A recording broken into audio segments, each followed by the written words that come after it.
Shalom Betham. As we prepare for Shabbat this week, the midah that I would like to share with you is mikaven et shmuato, or clarifying what you hear. You might think that this is not really an important midah next to some of the other larger spiritual concepts, but actually it's the foundation on which all of the others are built.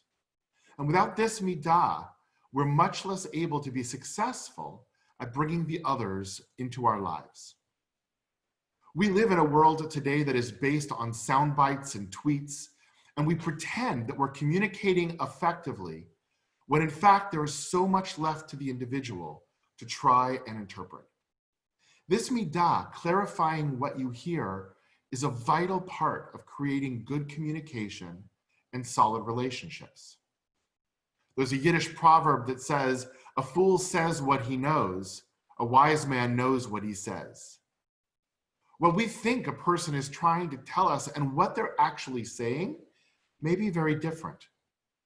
In fact, often we've already come to a conclusion in our minds as to what they're going to say, even before the words come out of their mouth, and we're already coming up with our response.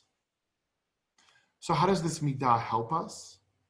The Hebrew word mikaven is the same word we use regarding prayer, kavanah, intention. When someone is speaking with us, we need to have kavanah, intention, and focus on what they are saying. We need to ensure that we're actually hearing and responding to what they're talking about, and not our own internal dialogue.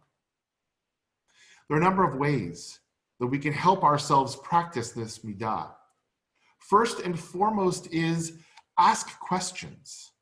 It's not a sign of weakness to ask. In fact, our tradition is filled with some of the wisest of us asking questions. And if you believe you know what they're talking about, take a moment to reflect it back to them, summarize what you've heard, and let them say, "Yes, that's it, exactly right." You might want to say something like, "Let me see if I understood this correctly," or, "So what you're saying is, does that sound right?"